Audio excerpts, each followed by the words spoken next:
Bonjour à tous et à toutes et bienvenue dans ce deuxième épisode de la 6e édition de Polomique consacrée au retrait de l'autorité parentale à la suite de violences intrafamiliales. Le 4 mars 2026, la chambre criminelle de la Cour de cassation a rendu une décision qui interpelle relative au retrait de l'autorité parentale d'un adulte condamné pour des faits d'inceste et de violences intrafamiliales. En l'espèce, un homme a été condamné par la Cour d'assises de Martinique le 31 janvier 2025 à 20 ans de réclusion pour des faits de viol, agression sexuelle aggravée en récidive. Les faits avaient été commis sur les enfants de la compagne de l'accusé et la Cour d'appel avait prononcé le retrait de l'autorité parentale de l'accusé sur ses propres enfants. Mais la Cour de cassation, dans sa décision de 2026, a cassé et annulé cette décision de la Cour d'appel au motif que les faits n'avaient pas été commis sur les enfants de l'accusé, mais sur ceux de sa conjointe. Cette décision force à s'interroger, notamment au regard de l'impératif de protection de l'enfant dans un cadre de violence intrafamiliale. Les Nations Unies définissent les violences intrafamiliales comme étant un comportement répété qui vise à maintenir ou obtenir un pouvoir ou un contrôle sur un membre de sa famille. Ces violences pouvant être sexuelles, physiques, émotionnelles ou psychologiques. Et les chiffres sont assez éloquents. Sur l'année 2025, le rapport du garde des Sceaux révèle 256 900 victimes signalées de violences intrafamiliales, soit une augmentation de 5% par rapport à 2024.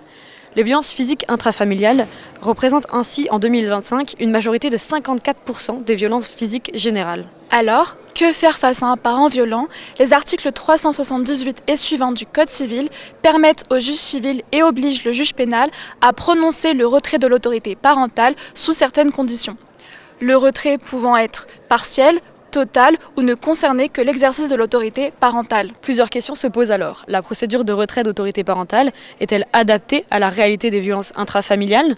L'enfant est-il protégé durant le temps de la procédure avant même la décision de retrait ? Les conditions pour obtenir le retrait de l'autorité parentale sont-elles trop restrictives pour assurer une protection effective de l'intérêt de l'enfant ? Comment les juridictions et les acteurs judiciaires sont-ils sensibilisés au sujet des violences intrafamiliales ? Pour répondre à ces questions, nous accueillons maître Coralie Gaffinel, avocate en droit de la famille, fondatrice du cabinet Accordance, formatrice et praticienne du processus collaboratif et plus récemment formée à la systémie selon l'école de Palo Alto. Donc avant toute chose, on va parler d'autorité parentale, de retrait et de retrait de l'exercice de l'autorité. Est-ce que, en 2 mots, vous pouvez nous expliquer la différence ?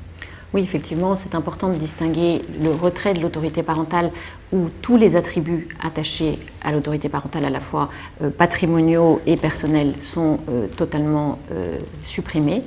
Et il peut y avoir un retrait partiel où généralement il est maintenu des droits de visite sous une forme plus ou moins encadrée, et les retraits de l'exercice de l'autorité parentale où il demeure un certain nombre d'attributs de l'autorité parentale, notamment les attributs patrimoniaux, et un droit d'être au moins informé de tout ce qui concerne finalement l'intérêt et la santé et le suivi pour l'enfant.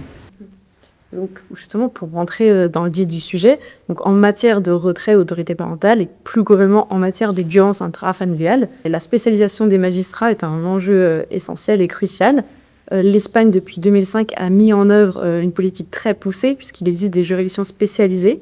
En France, depuis janvier 2024, on a mis en place des pôles spécialisés dans les tribunaux judiciaires et les cours d'appel. Mais cette innovation rencontre encore des obstacles puisque Sophie Bardiot, la coordinatrice du pôle vif à la Cour d'appel de Paris, les différents acteurs de la procédure ne peuvent pas vraiment accéder facilement à la totalité du dossier, ce qui complique et finalement rallonge les procédures. Donc la question est, est-ce qu'il serait opportun à vos yeux de suivre le modèle espagnol en créant des juridictions spécialisées en matière de vif, ou à défaut, est-ce qu'il faudrait plutôt insister sur la formation des magistrats et dans quelle mesure est-ce que c'est déjà le cas, si vous pouvez nous aiguiller sur la question? Effectivement, déjà, ce qui frappe, c'est qu'ils ont mis en place un dispositif assez complet dès 2004-2005. Et en particulier, leur dispositif repose d'abord sur une plateforme qui permet de coordonner à la fois les dossiers de violence, avec les forces de l'ordre, avec les magistrats, avec les services sociaux. Donc il y a déjà un premier travail de coordination. Ensuite, il y a effectivement une réponse judiciaire spécialisée avec une ordonnance de protection, et il y a également des hébergements spécialisés. Et puis, effectivement, cette particularité de magistrats, d'une juridiction dédiée qui a comme spécificité d'être à la fois compétente pour le volet pénal et compétente pour le volet civil, c'est-à-dire que c'est le même juge qui va statuer à la fois pour la répression et pour l'organisation civile. Les études, en tout cas celles que j'ai consultées, laissent penser que c'est quand même un dispositif qui est relativement efficace. Et en particulier, ce que j'avais relevé, c'est qu'il était noté qu'il y avait quasiment 2 fois plus de dossiers de sanctions pour des violences conjugales qu'en France. Alors on peut imaginer qu'il n'y a pas 2 fois plus d'infractions, et donc on en comprend que la répression est finalement assez serrée et assez sans doute efficace. Alors ce que vous indiquez, et qui est quand même intéressante, c'est qu'en France, on a mis en place un certain nombre de dispositifs, et donc c'est dans la continuité de toute cette évolution législative qu'est intervenu le décret du 23 novembre 2023 qui a institué à compter du 1er janvier 2024 ce fameux pôle spécialisé pour les violences intrafamiliales. Et ce pôle à la fois est créé au niveau des tribunaux et au niveau des cours d'appel, avec du coup une volonté, en tout cas, d'essayer d'un travail un peu pluridisciplinaire, avec notamment un comité de pilotage qui inclut des notaires, des commissaires, le bâtonnier, des commissaires de justice, des représentants de l'administration pénitentiaire, de la PJJ. Donc on sent qu'on a eu un travail, en tout cas, de texte qui visait à essayer de modifier la pratique. J'entends que les magistrats concernés sont pour le moment réservés sur l'efficacité et la mise en œuvre pratique et les effets peut-être pratiques que cette disposition ou ces dispositions peuvent apporter dans leur réponse quotidienne aux difficultés, aux dossiers qui leur sont soumis. Mais peut-être qu'avant d'envisager de rajouter des nouveaux textes et de compliquer encore l'organisation, peut-être travailler à la mise en œuvre des textes existants. J'avais envie de vous raconter, d'évoquer avec vous un dossier qu'on a eu l'année dernière, 2025, où il s'agissait d'un dossier de déplacement illicite d'enfants, donc avec l'Écosse. Donc l'un des parents était parti avec l'enfant en Écosse. Vraiment, dans le cadre de la Convention de La Haye, la procédure de retour a été assez rapidement mise en place. Et devant les juridictions écossaises, le parent qui était parti avec l'enfant invoquait le danger que constituait pour ce parent-là le retour en France, et du coup indirectement le danger que ça constituait pour l'enfant, puisque si l'un de ses parents se trouvait dans une situation de danger, il était invoqué que évidemment ça aurait une répercussion immédiate sur l'enfant qui en l'occurrence était très petit.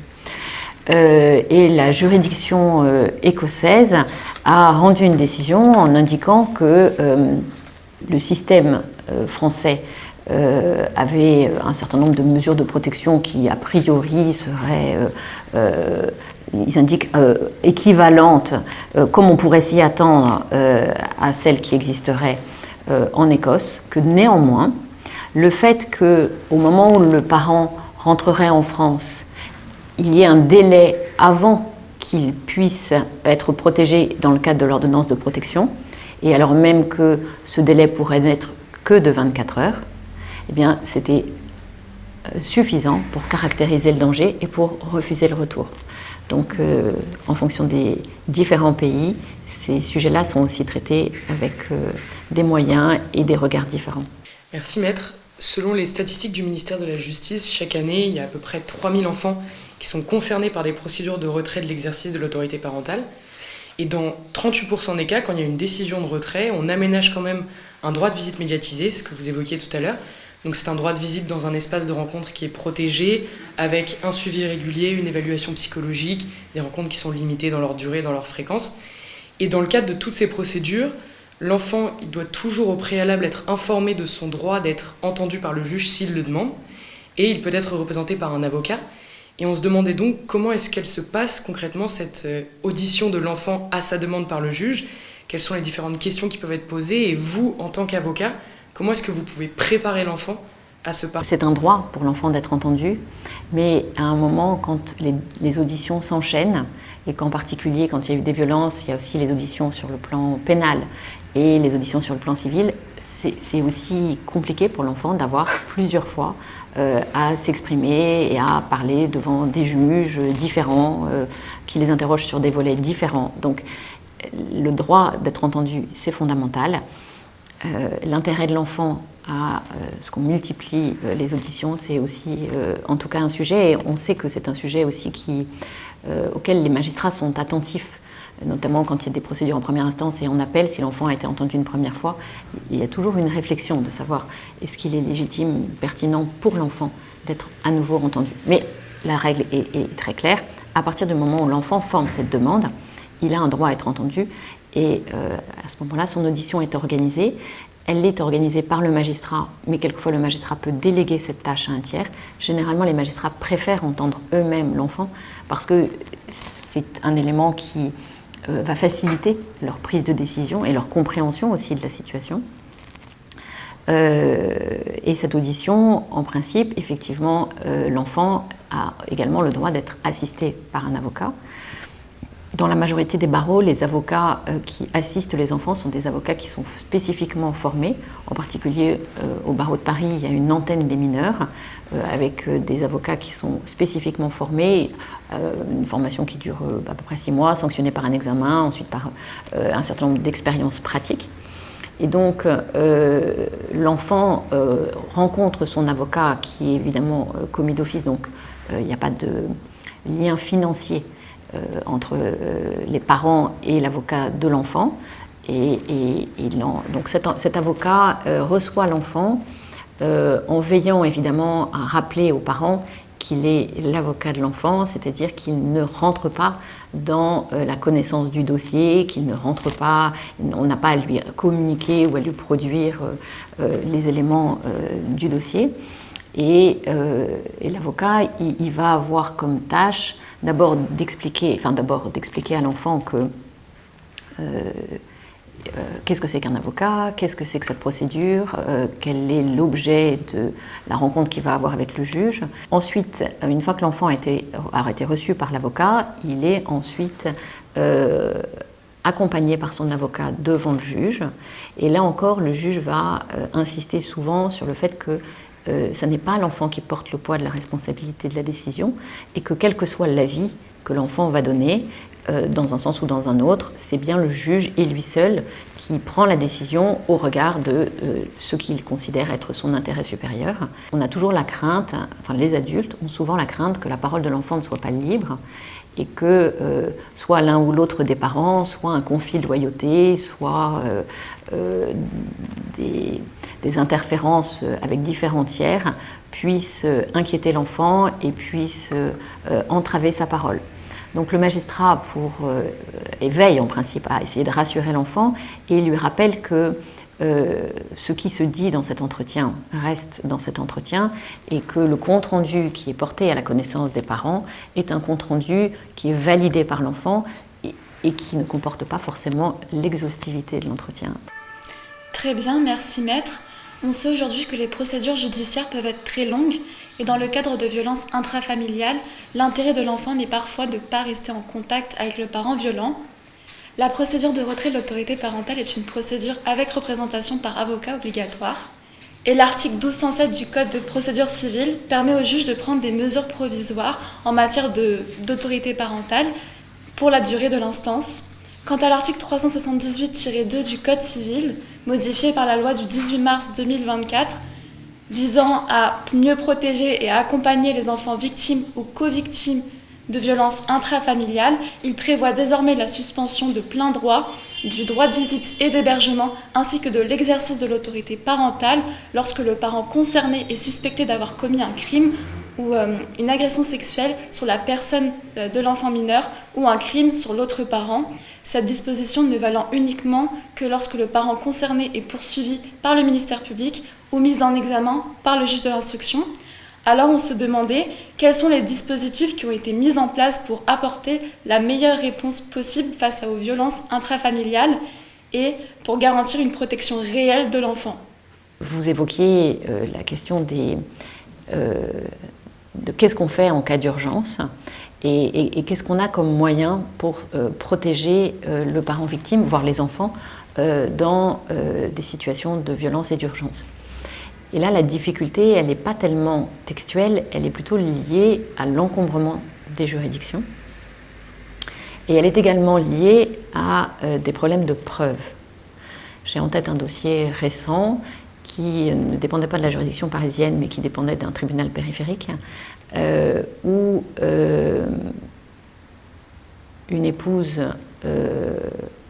victime de violences sexuelles gravissimes n'était pas en mesure de rapporter la preuve pour bénéficier d'une ordonnance de protection. Et la première date utile pour des mesures provisoires dans le cadre d'un divorce était 13 mois plus tard. Et donc là, on est vraiment confronté à des difficultés quasi insolubles, parce qu'en fait, et par ailleurs évidemment, elle avait porté plainte, et sa plainte est en cours d'instruction, et ça fait 4 mois, pour le moment, on attend toujours. Donc la réponse, en fait, en termes de délai, place les parties dans des difficultés qui peuvent être vraiment importantes. Vous m'avez interrogé aussi sur l'article 1207. Là, c'est un petit peu différent parce qu'en fait, l'article 1207, c'est la possibilité, dans le cadre des instances qui sont relatives à l'autorité parentale, mais on est là notamment dans les instances de délégation d'autorité parentale, on est là dans des instances de déclaration de délaissement parental ou effectivement dans des procédures de retrait. Et dans ces situations-là, souvent, on a des enfants qui, en pratique, sont dans une situation où il n'y a plus personne pour les prendre en charge. Et donc, avant que la décision intervienne, pendant la durée de la procédure, il est possible de faire un incident et de demander des réponses ponctuelles sur des sujets particuliers. On pense par exemple à des inscriptions à l'entrée à l'école, puisque dans ces cas-là, si les parents ne sont pas en capacité de signer, il faut bien qu'on puisse inscrire l'enfant à l'école. Donc on a besoin d'une décision particulière, ponctuelle, donc une mesure provisoire dans l'attente de l'examen du dossier et effectivement de la décision qui portera sur l'autorité parentale. Mais ce n'est pas un article qui est utile, notamment pour faire face aux situations d'urgence, et ce n'est pas un article qui est utile pour remédier à ces situations d'urgence. Après, il y avait un dernier point, vous disiez, on considère que c'est important de maintenir le lien des parents avec les enfants. Ça reste encore très souvent l'idée couramment, on va dire, entretenue que l'intérêt de l'enfant, ce serait de maintenir des liens avec ses deux parents en toutes circonstances. Et là, pour le coup, la systémie nous apprend que c'est vraiment du cas par cas. Et que, sans doute, on gagnerait tous, professionnels dans cette matière-là, à examiner les situations au cas par cas, et pas avec des a priori ou des préjugés. Parce que peut-être que pour tel enfant, le maintien du lien a été bénéfique, c'est pas pour autant que pour tous les enfants, il en va de même.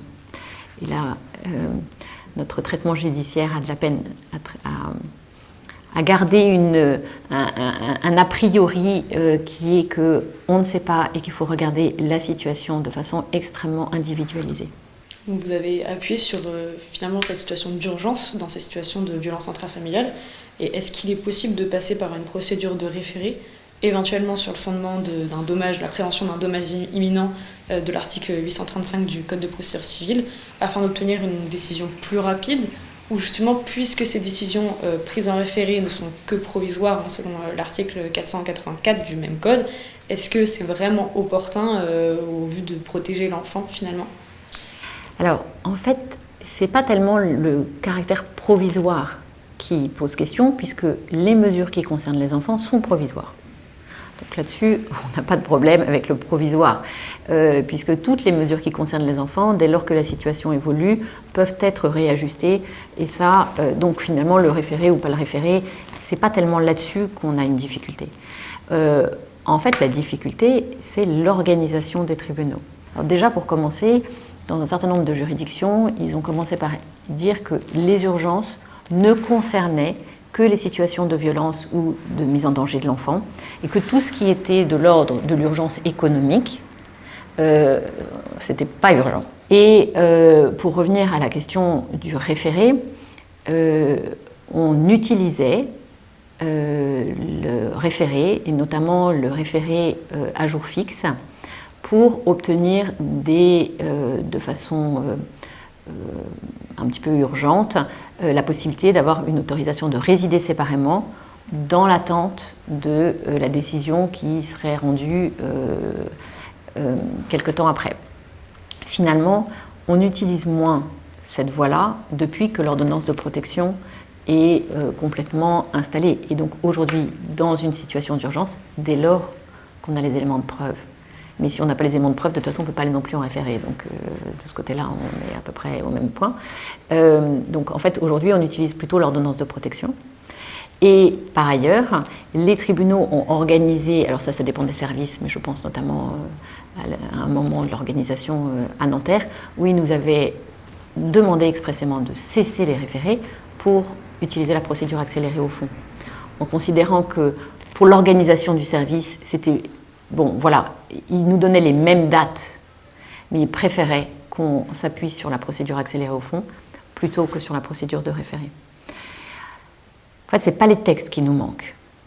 Les textes, ils sont là, on n'a pas tellement de problèmes avec les textes. Ce qui est difficile, c'est la mise en place, les moyens pour pouvoir répondre aux demandes. Ces dernières années, avec le développement des modes amiables et la volonté de désengorger les tribunaux, est-ce que ces différents modes pourraient s'insérer dans le traitement des violences intrafamiliales ? Alors ça, c'est une très grande question. Merci. La règle, notamment par rapport à la médiation, c'est qu'à partir du moment où il y a des violences, la médiation est exclue et on voit bien pourquoi. Il y a cette protection, si je puis dire, c'est que finalement, on sait que la victime est dans un état de grande fragilité et que l'exposer finalement à un contact avec l'autre, ça peut être extrêmement difficile à vivre. Pour autant, je reviens sur mon idée de cas par cas. En droit collaboratif en particulier, quand on a initié les formations, il était établi que, à l'instar de la médiation, dès lors qu'il y avait des violences, ce mode de processus était nécessairement exclu. Dans ma pratique, je serais beaucoup plus nuancée. Je serais beaucoup plus nuancée parce que, en réalité, d'abord, on fait face à une forme quand même de carence judiciaire dans certains cas, parce que, comme je vous le disais tout à l'heure, si dans certains tribunaux périphériques, on me propose une ordonnance sur mesure provisoire à 12, 13, voire 15 mois, quelle que soit la situation familiale, il va bien falloir faire quelque chose en attendant.